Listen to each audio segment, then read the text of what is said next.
Imagine sitting in church, watching your best friend walk down the aisle, looking like an angel. And just when she was about to say, I do, she turns, looks back at you, and exposes the biggest secret of your life in front of everyone. Hi everyone, welcome to my channel. If you are new here, my name is Senam, but you can call me Sem. I bring you real life confessions and interesting stories that are shocking, heartbreaking, and inspiring.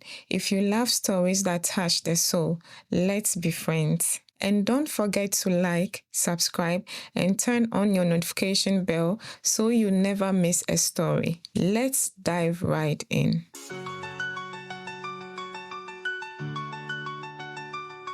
It all began 5 years ago. When I joined my church choir, I met a girl named Maudlin. She was the one who shifted over on a bench so I could have a space to sit. She didn't utter a word, just a kind smile. Over time, we became sisters. Maudlin was everything pure, soft-spoken, and generous. The kind who prays before every meal, not for show, but from the heart.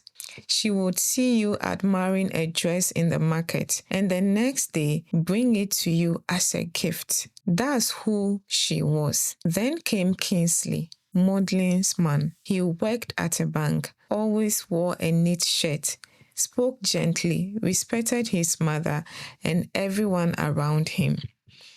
The way he looked at Maudlin, you could see the love. And honestly, I was happy for her. I really was. But sometimes, happiness grows into something else. We were at a church picnic one sunny afternoon. Kingsley was handing out the drinks. He gave Maudlin a bottle first, smiling softly, then turned to me, brushed my fingers as he passed mine, and said, "Here you go, sis." That word, sis, should have meant nothing, but my heart skipped. I didn't like the feeling, so I stayed away afterward. I made excuses whenever Maudlin invited me to hang out with them, but temptation has a way of chasing you when you are running from it. 1 week later, Maudlin traveled for her aunt's funeral. That same week, Kingsley felt sick. His mom was away, and Maudlin called me. "Please, Pina, kindly check on him. Make sure he eats. He doesn't like eating when he's sick." I wanted to say no. I really did, but she trusted me, so I went. When he opened the door, weak and pale, but smiling when he saw me, my heart felt something I can't explain. The devil had already won. I prepared him porridge, fed him, and when he finished, I called Maudlin to say he was fine. I picked up my bag, ready to leave, but Kingsley said softly, "Stay with me a little, please. Just talk to me." Of course, I stayed. We laughed, joked, teased about how messy his living room was. Then he said, "Pina, you are different. You are funny and smart." But before I knew it, he was sitting beside me. His hand brushed my knee and then he kissed me. My brain screamed, "Stop," but my body didn't move. And in a blur of weakness, clothes were gone, boundaries were crossed. When it was over, I couldn't even look at him. I just grabbed my bag and left. At home, I stayed in the bathroom for an hour, scrubbing my skin, crying.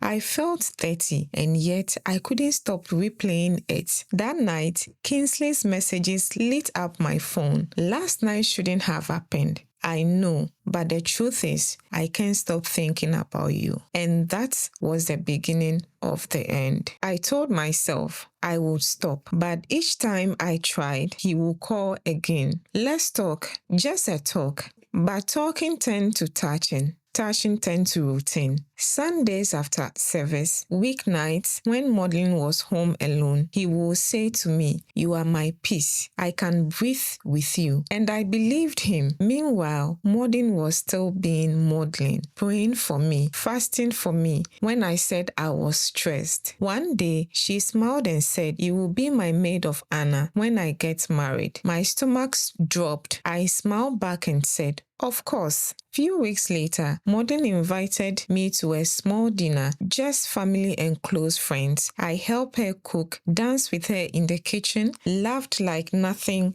was wrong. Then Kingsley walked in with a small black box. When he knelt and proposed, the room exploded with cheers. Maudlin was crying. I was clapping and dying inside. She hugged me, saying, "You will be my maid of honor." That night, I locked myself in her bathroom and cried quietly into a towel. I told myself, if it's meant to be, God would have chosen me. When I got home later that night, there was a knock. It was Kingsley. He looked at me and said, "Don't act like this has changed anything." And before I could reply, he kissed me again. After the engagement, everything fell apart. Weeks later, I received a text message. "How does it feel to watch your best friend marry your man?" Attached was a picture of me and Kingsley outside my house. My hands went cold. Then came another message, 20,000 or else. By tonight, everybody will find out. I quickly sent it to Kingsley. He panicked. "Don't tell Maudlin," he said. "We will split it and pay." We paid to whoever it was. But he didn't stop there. More messages, more threats, different numbers, different amounts, sometimes 10,000, 30,000, and 5,000, until the blackmailer had drained nearly 80,000 from us. I couldn't eat nor sleep. I prayed. I fasted. I begged God for mercy. Then one night, silence, no messages. For days, I thought it was over, but peace was just the calm before the storm. The white wedding day arrived. Maudlin looked stunning. Kingsley, on the other hand, looked sharp as ever. And me, the maid of honor, smiling through my pain. As the vows began, I whispered under my breath, "Lord, cover my shame. Just get me through today." Then Maudlin suddenly paused. She turned to the pastor and said, "Before we continue, I have something to say." The hall went silent. She reached into her clutch, pulled out a brown envelope and placed it on the table. Inside it was a printed WhatsApp chat, screenshot, photos of me and Kingsley. "I was supposed to marry this man today," she said through tears, "but it seems my maid of honor already did." The hall exploded. Kingsley froze. I felt my knees give out. Then Maudlin looked at me and said, "You thought I didn't know? I was the one testing you. The blackmailer was her." Oh my God. The silence that followed felt eternal. She dropped her engagement ring on the table. "This marriage ends today before it begins." And just like that, she walked out, veil dragging, tears falling. After that day, nothing was the same again. Church members stopped speaking to me. Kingsley moved to another congregation and found someone new. Maudlin traveled abroad and never came back. It's been a year now, but the shame is still there. Maybe this is how redemption begins, by facing your mistakes and never repeating them, because sometimes